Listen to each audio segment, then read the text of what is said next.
esta ley de ley antipillos no tiene absolutamente nada.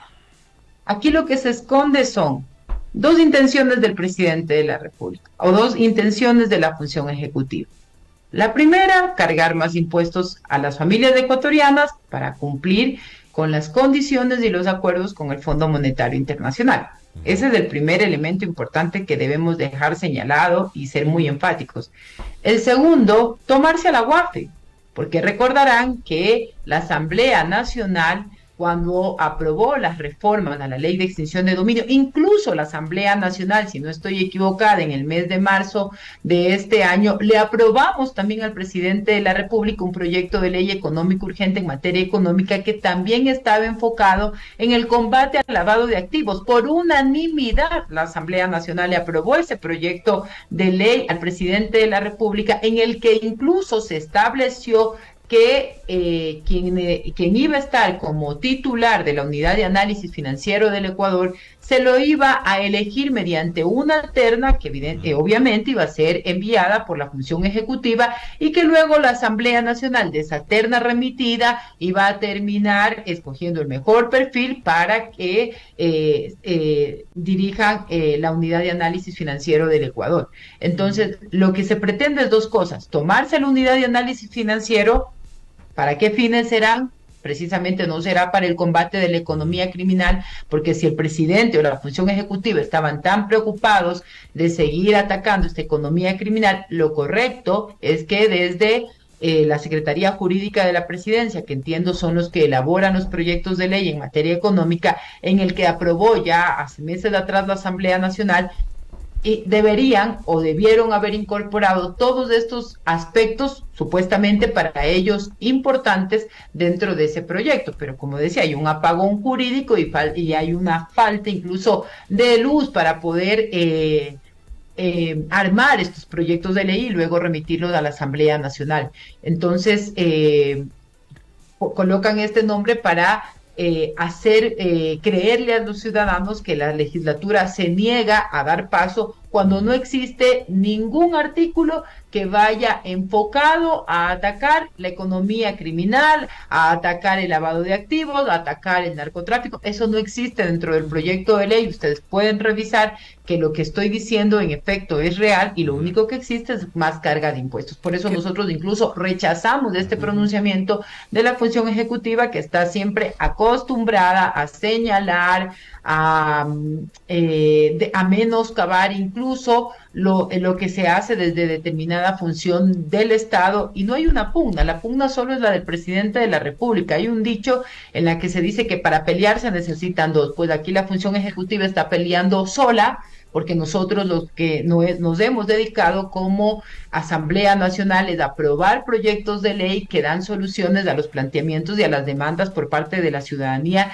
en este país, a dar soluciones, medidas efectivas ante la crisis económica, ante la crisis energética que atraviesa en este momento todo el tejido social ecuatoriano. Esa es la realidad. La Asamblea no pugna con nadie. La Asamblea ha entendido desde el primer día de gestión que este es un periodo de transición, que tenemos la obligación de no perder un solo minuto, que tenemos la obligación de salvaguardar la democracia, de hacer respetar la Constitución, pero sobre todo de dejar sentados nuevamente las bases para ir recuperando la institucionalidad que en este país se ha perdido. Eso ha hecho la legislatura, incluso poniendo por encima los intereses de la gente y muy, muy por debajo los intereses partidistas e ideológicos.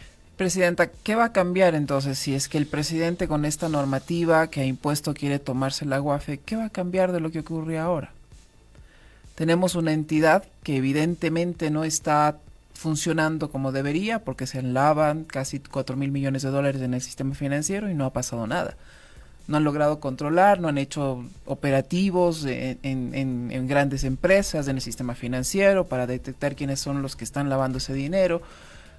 ¿Qué va a cambiar si el gobierno quiere hacerse de la unidad de análisis financiero? ¿Qué va a cambiar con la realidad que tenemos ahora? Es gravísimo porque la UAFE no ha estado funcionando. si precisamente hay una expansión de la economía criminal, del lavado de activos, del narcotráfico, incluso que ha permeado a varias de las instituciones, a varios funcionarios públicos, es precisamente porque la UAFE no ha dado respuestas.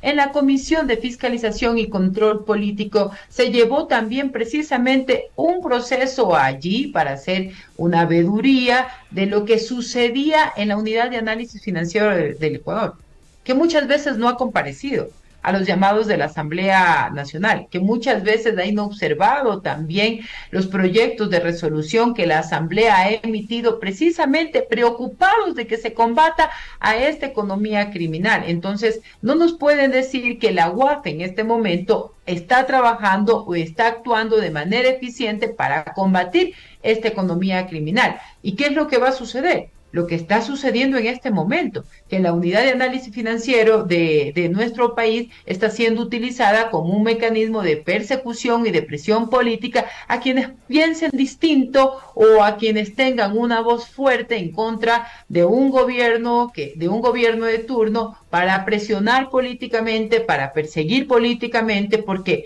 mire usted, que muchas veces varios compañeros de otras bancadas políticas, cuando han hecho vocerías, ruedas de prensa, han denunciado, inmediatamente, por cualquier razón, son notificados por la Unidad de Análisis Financiero del Ecuador sin tener ningún motivo y sin tener ninguna explicación. Supuestamente reportes de información, entre otros, pero que luego no tienen ningún asidero político ni legal y quedan sin efecto, pero es solamente para utilizarlo como mecanismo de presión. Y eso ahora, al tomarse la unidad de análisis financiero, al no permitir incluso que esta información sospechosa sea pública, porque lo que se busca a través de este decreto ley es que la información de los reportes sospechosos sean tratados como información reservada. Si queremos combatir a la economía criminal, ¿por qué tenemos que esconder los datos relevantes que tiene precisamente la UAFE? Incluso viola el principio de reserva bancaria y secreto profesional dentro de este decreto ley, que es otro de los elementos que la ciudadanía debe saber, debe conocer y debe entender, porque no solamente se buscaría presionar a la oposición política o a quienes piensen distinto, sino también a quienes desde sus actividades privadas particulares les sean incómodos al poder de turno.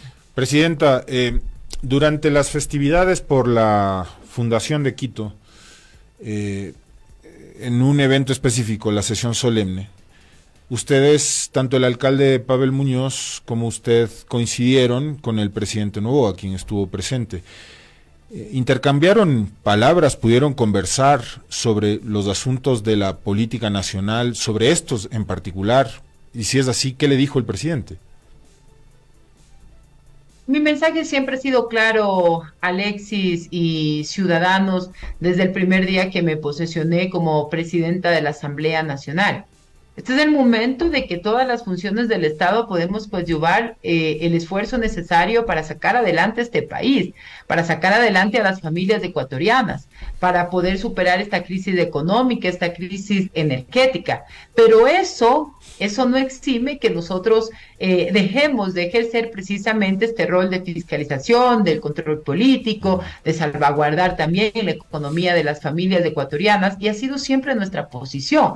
Nosotros no debemos permitir que la ideología del odio se convierta en una ideología política dentro de nuestro país. Creo que eso todos tenemos clara también esa idea y ese concepto, y eso ha sido siempre lo que hemos trasladado, al menos lo que he trasladado como presidenta de la Asamblea Nacional desde el primer día, no solamente a la función ejecutiva, sino también a las otras funciones del Estado. El momento tan crítico por el que atraviesa el Ecuador y que tenemos todos como representantes de estas funciones de instituciones, un rol histórico que nos aboca a trabajar de manera conjunta, pero sin arbitrariedades, sin inconstitucionalidades, sin ilegalidades, y no permitiendo que se siga haciendo plastilina y tabla rasa de la Constitución. Esa ha sido siempre nuestra posición. Incluso el día que, como usted bien lo acaba de mencionar, estuvo el presidente de la República en la sesión solemne, nosotros lo hemos dicho, podemos tratar todos los temas que sean de Estado, los temas que involucren a la gente, respetando siempre, como digo ya, los pilares fundamentales dentro de un Estado de Derecho.